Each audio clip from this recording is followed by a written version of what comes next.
Hello guys, welcome to Notes Fire. आज का हमारा टॉपिक है ग्रैनुलोसाइटिक सेल्स। ग्रैनुलोसाइटिक सेल्स हमारा टॉपिक है और न्यूरोट्रोफिल्स, एसिनोफिल्स एंड बेसोफिल्स ये इसके अंतर्गत आने वाले टाइप्स हैं। ठीक है, तो बेसिकली आज हम ग्रैनुलोसाइटिक सेल्स के बारे में जानेंगे। साइनॉप्सिस में देखने वाले हैं हम introduction, definition, types of granulocytic cells and function of granulocytic cells, mechanism of granulo mechanism of granulocytes activation, importance of granulocytic cells and conclusion and preference। तो ये रहेगा साइनॉप्सिस। देखेंगे इंट्रोडक्शन। ग्रैनुलोसाइटिक सेल्स ग्रैनुलोसाइट्स कहलाते हैं और ये innate immune system का महत्वपूर्ण हिस्सा होते हैं।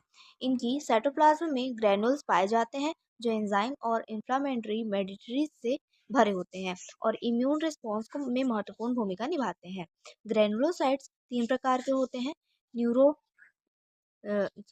नेट्रोफिल्स, ओइशनोफिल्स और बेसोफिल्स, जो इन्फेक्शन, एलर्जी और इन्फ्लामेशन में कार्य करते हैं। तो ये था इसका बेसिक इंट्रोडक्शन। डेफिनेशन में है, ग्रैनुलोसाइट्स वाइट ब्लड सेल्स का एक प्रकार है जिनकी साइटोप्लाज्म में ग्रैनुल्स होते हैं और जो इम्यून रिस्पॉन्स में मदद करते हैं। तो ये है डेफिनेशन इसका। गाइस, अगर आपको स्टडी नोट्स की नीड होगी तो आप लोग इस नंबर पे कांटेक्ट कर सकते हो, यहाँ से आपको नोट्स प्रोवाइड करा दिए जाएंगे। देखेंगे हम types of granulocytic cells and start करते हैं। Granulocytic cells white blood cells का एक प्रकार है जिनकी साइटोप्लाज्म में ग्रैनुल्स होते हैं। ये शरीर की इम्यून डिफेंस में महत्वपूर्ण भूमिका निभाते हैं और मुख्य तीन प्रकार के होते हैं, न्यूट्रोफिल, एशियोनोफिल एंड बेसोफिल। ये तीन टाइप के कुछ इस प्रकार से उनका स्ट्रक्चर होता है देखने में। ठीक है, स्टार्ट करेंगे हम फर्स्ट न्यूट्रोफिल्स से। ये सबसे अधिक संख्या में पाए जाने वाले ग्रैनुलोसाइट्स होते हैं और WBCS का 50 से 70% बनाते हैं। बैक्टीरियल और फंगल इन्फेक्शन से लड़ने में महत्वपूर्ण भूमिका निभाते हैं। फैगोसाइटोसिस द्वारा पैथोजेंस को इंगेस्ट और डिस्ट्रॉय करते हैं। इनके ग्रैनुअल्स में लाइसोजाइम्स, माइलोपेरिऑक्साइडाइज और डिफेंसेस होते हैं जो माइक्रोब्स को नष्ट करते हैं। इनका जीवन काल 6 से 8 घंटे का होता है और ये एक्यूट इन्फेक्शन में फर्स्ट रिस्पॉन्डर्स होते हैं। एक्यूट इन्फेक्शन में फर्स्ट रिस्पॉन्डर्स। ठीक है, सेकंड टाइप है एसी एओसिनोफिल्स। ये WBCS का 1 से 4% होते हैं और एलर्जेटिक रिएक्शंस तथा पैरासाइटिक इन्फेक्शंस में कार्य करते हैं। इनके ग्रैनुअल्स में मेजर बेसिक प्रोटीन और एसियोनोफिलिक कार्टिकनोइक प्रोटीन होते हैं जो पैरासाइट्स को डैमेज करते हैं। ये हेस्टामिन रिलीज करके एलर्जिक रिस्पॉन्स को रेगुलेट करते हैं। अस्थमा और एलर्जिक डिसऑर्डर्स में इनकी संख्या बढ़ जाती है। थर्ड देखेंगे बेसोफिल्स। ये WBCS का 1% होते हैं और एलर्जिक रिएक्शन में सहायक कार्य करते हैं।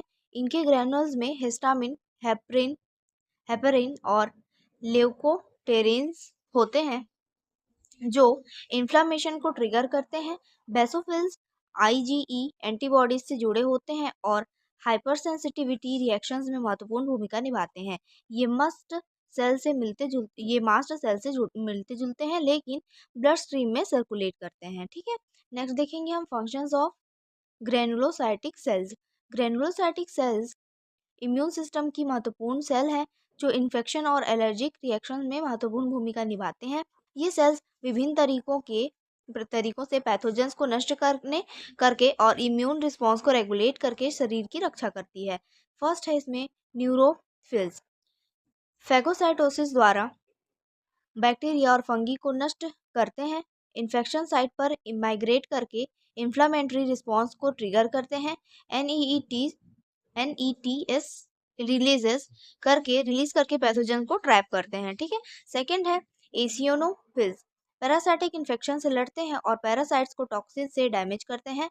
एलर्जिक रिस्पॉन्स को रेगुलेट करके इन्फ्लामेशन को कंट्रोल करते हैं। हिस्टामिन और साइटोकाइंस रिलीज करके इम्यून रेगुलेशन में मदद करते हैं। नेक्स्ट है बेसोफिल्स। एलर्जिक रिएक्शन को ट्रिगर करके हिस्टामिन रिलीज करते हैं जिससे इन्फ्लामेशन बढ़ता है। EGE mediated hyper sensitivity reaction में मुख्य भूमिका निभाते हैं। मस्ट सेल के साथ मिलके एनाफाइलैक्टिक रिएक्शंस को भी बढ़ावा देते हैं। नेक्स्ट देखेंगे हम mechanism of granulocyte activation. Granulocytes immune defence में महत्वपूर्ण भूमिका निभाते हैं। जब शरीर में कोई इन्फेक्शन या एलर्जन प्रवेश करता है तो ये सेल्स सक्रिय होकर पैथोजन्स को नष्ट करने और इम्यून रिस्पॉन्स को रेगुलेट करने का कार्य करते हैं। फर्स्ट देखेंगे हम recognition of pathogens. Neuro neutrophils bacteria के सरफेस मार्कर्स को रिकॉग्नाइज करके फैगोसाइटोसिस शुरू करते हैं।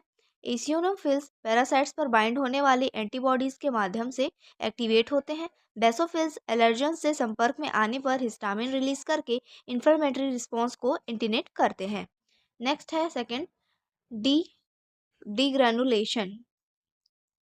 एक्टिवेटेड ग्रैनुलोसाइट्स अपनी ग्रैनुअल से एंजाइम्स और इन्फ्लामेटरी मेडिएटर्स रिलीज करते हैं जो पैथोजेंस को नष्ट करते हैं। थर्ड है साइटोकाइन सिक्रीशन।